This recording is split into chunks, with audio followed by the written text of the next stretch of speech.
Ray of hope नहीं दिख रही है, ऐसे थिंकिंग के अगेंस्ट जा रहा है सब कुछ। तो यही तो लाइफ है ना, ऐसे कुछ फोर्सेस होते हैं जो आपको आपके गोल की तरफ ले जा रहे होते हैं, कुछ ऐसे होते हैं जो पीछे धकेल रहे होते हैं। इसको क्या कहेंगे, फील्ड थ्योरी कहेंगे, कर्ट लुईन की, है ना। तो इस केस में बेसिकली रे ऑफ होप तो बहुत इंपॉर्टेंट है। अभी मैं एक बुक पढ़ रही थी कुछ टाइम पहले, meaning of life, man search for meaning, तो उसमें वही था कि होप इज मस्ट, मतलब होप बहुत इंपॉर्टेंट है। होप आएगी कहां से, हम मीनिंग ढूंढ सकते हैं सफरिंग में भी, मतलब जो पेन है, जब जो प्रॉब्लम है उसको आप ओ कर सकते हैं, आप उसको लेकर के प्राउड भी हो सकते हैं और मीनिंग ढूंढ सकते हैं उस सफरिंग में कि इसका कुछ ना कुछ तो मतलब है, वो मीनिंगफुल लगनी चाहिए। ऐसा नहीं यार तुम तो, एक तो इंसान परेशान है, ऊपर से कहो यार तुम तो गधे हो, बेकार की चीजों में परेशान होते रहते हो, ऐसा आप खुद को कह सकते हो। बट सही रीजनिंग लगा के, सही तर्क लगा के हम देख सकते हैं कुछ ना कुछ उस सिचुएशन में कि इसको क्या मीनिंग दिया जा सकता है, ये किस रीजन से हो और उसके आगे भी है।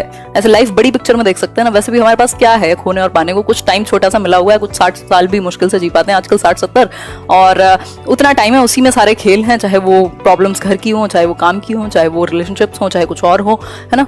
तो इसी में खेलना है और कोशिश कीजिए कि उस सिचुएशन में आप बेस्ट क्या कर सकते हैं, थोड़ा सा बड़ी पिक्चर में देख के। कई बार हम जब स्टक होते हैं किसी प्रॉब्लम में तो हम सोचते हैं बस यही अंत है, इसी में हम हैं। और ये मेरे लिए कहना शायद इतना आसान भी नहीं है, मैं बहुत सारी चीजें इंप्लीमेंट होकर के ही आप तक पहुंचती हैं, बट सुनने में आसान लगता है, बट इंप्लीमेंट करने में प्रॉब्लमेटिक हो जाता है। लेकिन अगर हम चाहें तो हम कर सकते हैं। बस तो लाइफ है तो प्रॉब्लम्स तो होंगी, जिस दिन आप नहीं होंगे उस दिन प्रॉब्लम्स भी नहीं होंगी, तो ठीक है, उन्हीं के साथ टैकल करना है और होप जरूर ढूंढनी है, मीनिंग जरूर देना है सफरिंग को। अदरवाइज तो फिर अगर मीनिंगलेस हो जाएंगी चीजें, आपको पता ही नहीं आप क्यों सफर कर रहे हैं, वर्थ सफरिंग है कि नहीं, तब वो प्रॉब्लमेटिक है ना।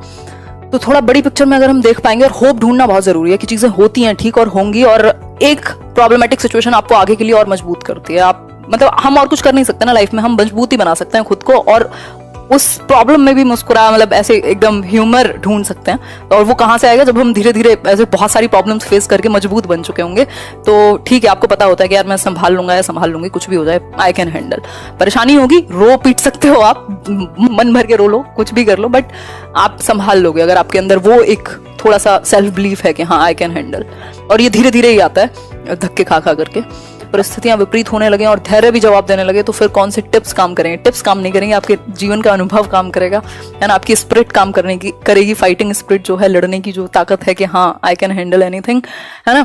घर वाले आपको न समझ रहे हो और लॉकडाउन जैसी समस्या हो, फिर कुछ पैशंस के उपाय, कलम का सफाई कह रहे हैं। देखो इसमें दो चीजें मतलब कही जाती हैं ऐसे जनरल, एक प्रोवर्ब काइंड ऑफ है कि अगर आप कुछ कर सकते हो तो वो कर दो, फिर परेशान किस लिए होना, और अगर कुछ कर ही नहीं सकते किसी सिचुएशन में तब भी परेशान किस लिए होना, है ना।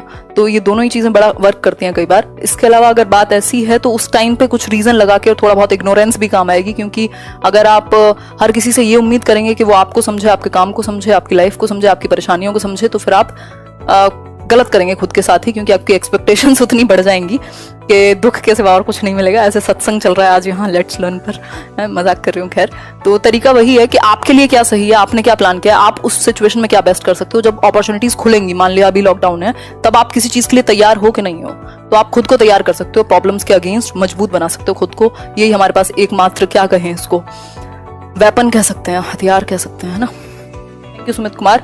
बाकी हाँ, मोटिवेशन जरूरी है, एक एनर्जी जरूरी है यार। वैसे ही एक बात सोचो ना, किसकी लाइफ है जिसमें प्रॉब्लम ना हो, चाहे आप कितने भी, आप मिलियनेयर क्यों ना हो, आप बिल्कुल गरीब क्यों ना हो, आप बीच में कहीं क्यों ना हो, प्रॉब्लम्स तो हमेशा ही होती हैं, ऐसा हो ही नहीं सकता प्रॉब्लम्स ना हो। बट आप उनको देख कैसे रहें, और उन्हीं के बीच में एक लाइफ स्पिरिट भी आपको ढूंढनी है ना।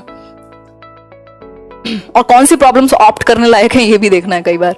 कि सबसे इंपॉर्टेंट थिंग, प्लीज आंसर। विमल यार, मुझे लगता है काम, मतलब ये मेरा अपना पर्सनल चीज हो सकती है। काम मतलब काम में अब कुछ भी हो सकता है, मतलब जिस भी चीज को आप वैल्यू करो, कुछ भी मीनिंगफुल हो सकता है। वैसे काम इंपॉर्टेंट है, बहुत ज्यादा इंपॉर्टेंट है। मतलब जो भी, जिस भी चीज में आपको खुशी मिल रही है उसको आप किस तरीके से करेंगे, क्योंकि at the end of the day आप अकेले आते हैं और अकेले मरते हैं, चाहे आप कितने भी लोगों के साथ हैं, चाहे कुछ भी है। तो काम और उस काम के थ्रू कंट्रीब्यूशन, वो सबसे ज्यादा इंपॉर्टेंट मुझे लगता है। अब वो सोसाइटी में भी ऑब्वियसली अगर आप कुछ मीनिंगफुल कर रहे हैं, कुछ अच्छा कर रहे हैं, तो वो कंट्रीब्यूट जरूर करेगा, आपके आसपास के लोगों को भी बेनिफिट होगा, फैमिली को भी होगा और आपको भी होगा ही। तो मुझे लगता है काम बहुत इंपॉर्टेंट है। अदरवाइज फिर हमारी लड़ाइयाँ ऐसी हो जाती हैं बहुत ही तुच्छ हम बिना वजह की चीजों में उलझे रहते हैं, बहुत ज्यादा समस्या हो जाती है। तो कुछ मीनिंगफुल करना सबसे ज्यादा इंपॉर्टेंट है, क्योंकि एक एज के बाद फिर आइडेंटिटी क्राइसिस वाली बात है जो एरिक्सन कहते हैं। आइडेंटिटी क्राइसिस हिट करेंगे, आप बिल्कुल बहुत अच्छे यारी दोस्ती में रहते थे 18-19 साल तक, फिर आपको लाइफ ने थप्पड़ मारा खींच करके कि भैया क्या आइडेंटिटी है तुम्हारी, क्या करोगे।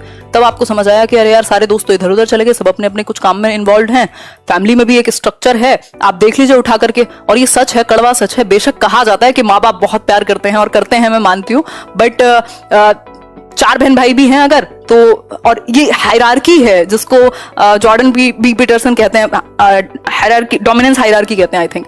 तो उस केस में ये हायरार्की है, अगर आप कुछ अच्छा कर रहे हैं तो 4 लोग, इवन फैमिली में भी 4 लोग रिस्पेक्ट करने आ जाएंगे, अदरवाइज तो बड़ा बुरी स्थिति है। तो काम के थ्रू आप बेसिकली रेलिवेंट बनते हैं, आप कुछ काम के बनते हैं, है ना, काम के थ्रू आप काम के बनते हैं। देखो क्या मस्त लाइन है। तो मुझे लगता है आप फिर सही रहते हैं, फिर आप बाकी चीजें भी मैनेज करना सीख लेंगे लाइफ में। तो काम इंपॉर्टेंट है, मुझे ही लगता है।